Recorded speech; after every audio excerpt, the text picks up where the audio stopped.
walaalayaal sidaynu ogsoonnahay waxay nagu soo dhow bishii Ramadaan waynu ku faraxsannahay ilaahayna waxaynu baryaynaa inuu nabadgelyo nagu gaarsiiyo marka waxyaabo aynu baraarujinaynaa jira bishan ka hor oo aynu ku talagalayno oo aynu niyadda ku haynayno oo aynu ku sii diyaar garoobayno kagana faa'iideysanayno waqtiga qaaliga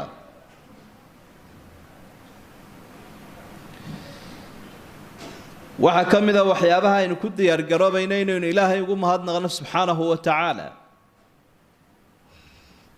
hadduu ina gaarsiiyo bisha oo aynaan garanaynin inaynu gaariyeen kale waqtigu kala fadli badan yahay dalkuna waa kala fadli badan yahay dadkuna uu kala fadli badan yahay fursad qaaliya markuu ilaahay ku siiyay waqti qaaliya oo cimrigaaga soo gaarsiiyo waana ilaahay ugu mahadnaqdaa subxaanahu wa ta'ala sida wax badan oo adduunyada ah oo muuqda markuu ina siiyo aynu ugu mahadnaqno diinta ka qaalisan dunyada niyada waxaynu ku haynaynaa xadiidkii rasuulka sallallahu alayhi wa sallam اغتنم خمسا قبل خمس حديث صحيح عن النبي waxa uu ku leeyahay qofka muslimka isagoo la hadlaya shan arrimood oo aad haysato ha garan waayna ka faa'iideyso shan arrimood intaanay kula kulmin حياتك قبل موتك وصحتك قبل سقمك وفراغك قبل شغلك وشبابك قبل هرمك وغناك قبل فقرك وحكمتي قال هاي النبي عليه الصلاة والسلام حكمتها سن بدن بان dadka u jeedin kana faa'iideysanin kana murugooda waqti aanay tala gaarin midi waa nolosha intaad nooshahay ka faa'iideyso ilaa waa fursada ma haysta qofkii geeriyooday markuu sii dhimanayaa baanu garanayaa qaala rabbi irji'uun ilaaha wiceli bulay ilaaha wiceli la'alli a'malu salihan fima taraktu bal amalkii aan ka gaabiyay inaan wuxuun soo sameeyo marka nolosha aynaan dareemaynin ayaamaheedu soconayaan inaynu ka faa'iideysano oo aynu xisaabtano waxa kaloo nabigu xusay calayhi salaatu wasalaam qofku intuu caafimaadka qabo inuu caafimaadka ka faa'iideysto cudurku waa musiibo waa balaayo wax walba uu dhadhan tiraacdo cunadaada iyo hurdadaada iyo raaxadaada iyo cibaadadaada intaba dhadhanku ka qaadaya diiqad iyo taah iyo daciiftinimo qofku galaya sacaadadii nolosha raaxadeedii baa ka lumaysa waa balaayo marka inta caafimaad qabta caafimaadka ka faa'iideysta buu nabigu leeyahay calayhi salaatu wasalaam wa faraaqaka qabla shughlik intaanad mashquulinna gacan madhnaantaada iyo jaaniskaaga ka faa'iideyso aan saxmad iyo aanu ku haysanin wax mashquul ah mushkiladuhu kamid yahay mashquulka mar walba fursada ku soo baxda ha dayicin sheekaha ku qaadanin warwareega ku qaadanin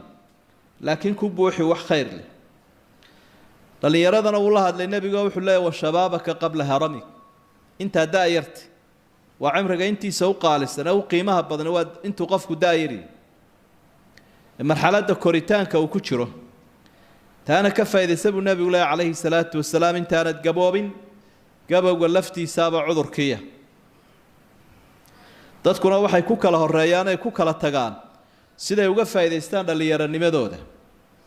waa qofka soo baxa magac ku yeesha ilaahay agtiisa ummadda agtiisa adduunka aakhiro intaba hadduu dhallinyaranimadiisa ka faa'iideysto waginaaka qabla faqrik adduunka iskuma hubtide intaanu ku dhaafin ee aanad caydhoobin wuxuu ilaahay ku siiye ka faa'iideysta buu nabigu leeyahay calayhi salaatu wasalaam waa talooyin waaweyn cidduu ilaahay garansiiyo mar kale nabiga waxa la weydiiyay calayhi salaatu wasalaam xadiid xasan oo tirmidi uu warinayo yaa rasuul allahi ayu nnaasi khayr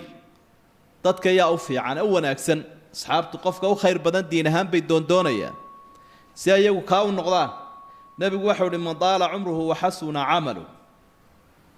dee qofka cimrigiisuna dheer iyo camalkiisuna wanaagsan yihin cimri dheer oo wata camal wanaagsan camalka wanaagsanina kaad adigu wanaag u aragta maaha ama ummaddu u aragtay waa ka ilaahay wanaag u ark subxaana wa tacaala ee sharcigu wanaag inoogu sheegay ee ilaahay ka farxinaya marka adigoo iska fahmayba qofka dadka ugu shar badan haddana nebiga waa la sii weydiiyo waxa la fa ayu nnaasi shar dadkan ayaa ugu balaayo badan nebigu markaa wuxuu uhi calayhi salaatu wasalaam man daala cumruhu wasaaa camaluh qof cimrigiisii xun yahay cimrigiisii dheer yahay oo camalkiisii xun yahay cimri dheer buu leeyahy laakiin waa camal xun yahay bilaa barako macnaha shaqaduu qabanaya iyo waxa uu qabtuu sameeyaaba macaasiya idan markaa taladaa rasuulkana waynu qaadanaynaa calayhi salaatu wasalaam cimrigu marka uu waxyaabo ku dheeraado waxaa ka mid a qofku inuu ramadaan leylatulqadriga ayaamaha qaaliga inuu ka faa'iidaystaabaa cimrigiisa ku dheeraadaa waqafaadkeenna waxaa ka mid aya waxyaabaha aynu isku baraarujinayno inay niyaddeennu wanaagsanaato yajib ikhlaas anniya niyo wanaagsan oo saafiya inaynu ilaahay la hor nimaadno subxaana wa tacaala taqwada gundhigeedu waa niyadaa wanaagsan dadkuna niyaday ku kala tagaan ilaahay baa wuxu uhi innamaa yataqabbalu allahu min almuttaqiin waxa laga maarmaana inaynaan ka mid noqonin ama ku biirin liiska kuwuu nebigu yidhi jannaday diidaan jannadii ilaahay oo dadku ku wada casuumayn oo loo fidiyey ayay dadka qaarkood ka gacan taagtaana yidhaahdaan jannadaa ma doonayno haddii lala yaabo nebiga la weydiiyeyna wuxuu rasuul ku jawaabay calayhi salaatu wasalaam man adaacanii dakhala aljannata waman casaanii faqad abaa qofka rasuulka ilaahay ka tala qaata ka dambeeya ilaahay aqbala jannadii wuu aqbalay kii kalena jannadii waa ku gacan saydho wuu diiday kollay tamar baynu bixinaynaa hadalkeenna iyo ficilkeenna iyo fikirkeenna waxa wanaagsan inaynu ku tababarnaynu ku soo jahayno wey wanucawidu anfusanaa calaa dikri illaahi fii kulli xiinin wa calaa kulli xaalin bal jawigeenna inaynu wax ka bedelo ilaahay wuxuu aada ugu farxaa xuskiisa wuxuu og yahay addoonkaasi inuu ilaahay xusuusan yahay kol hadduu xusayo bal markaa wakhti kasta iyo meel kastaba xuska ilaahay aynu ku dayna nafteenna inaynu way diidan tahay oo shaydaan baa u diidane inaynu ku tababarro yaa ayuha aladiina aamanuu dkuru llaha dikran kaiira wasabbixuuhu bukratan waasiila ilaahay xusa xus fara badan oo xaalad walba sheegaya gelin hore iyo gelin dambe macnaha wakhti walba iyo xaalad walba kaana yadkuru llaha calaa kulli axyaani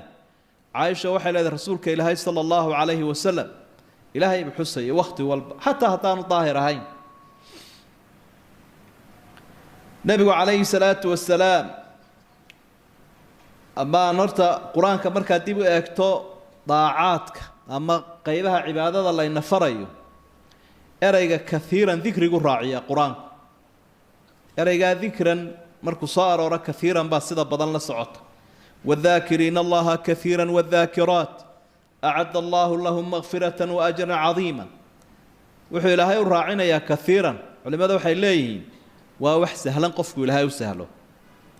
wax sahlan oon tacab iyo hawl badan iyo takaaliif badanba uga baahnay weeye dikrigu odhaha keliyaoo carabka uu ka yidhaahdo isagoo shaqaysanaya isagoo soconaya isagoo hawlihiisa wata waxa weeye wax u fudud marka wuu badin karaa saasaa ilaahay uu leeyahy badiya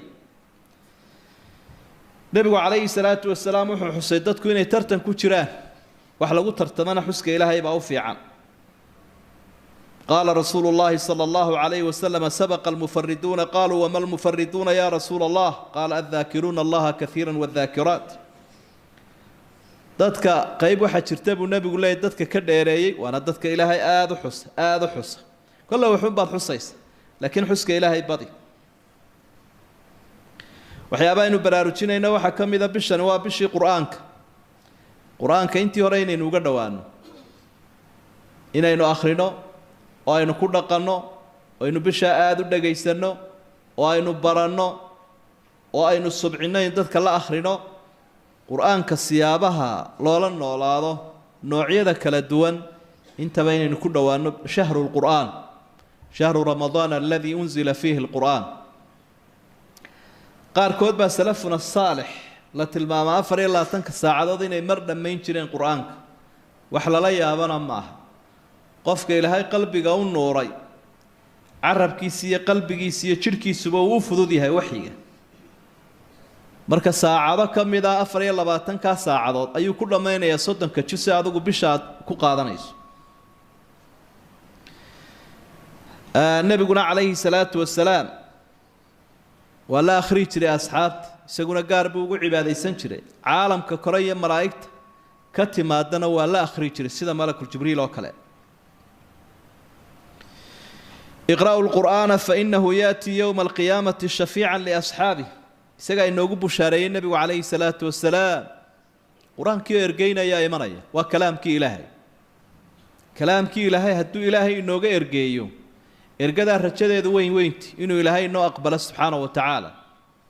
qofkuna maalinta qiyaamaha wuxuu ugu baahi badan yahay wax isaga ilaahay kala dhex galo ilaahay uga ergeeya famaa lanaa min shaaficiina walaa shadiiqin xamiim waa waxa kaliya ay xusuusanayaan gaaladu maalinta inaanay haysanin wax u ergeeya marka siyaamka iyo quraankiiba way ergeynayaan maalinta qiyaamaha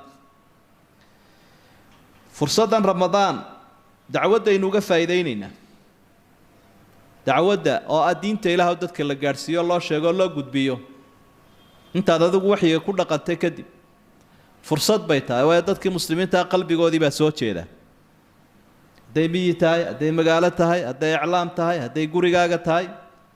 waxaad isku dayaysaa inaad dadka wax u sheegto wax gaarsiiso hadaanad waxba sheegi karayninna waxaad u sahlaysaa dadka wax sheegay qalabkay wax ku sheegeen cajaladaha kutubta wasaa'ilka dacwadda qalabka lagu baahiyo waad lacag ku bixinaysaa dadka gaarsiinaysaa bushaaro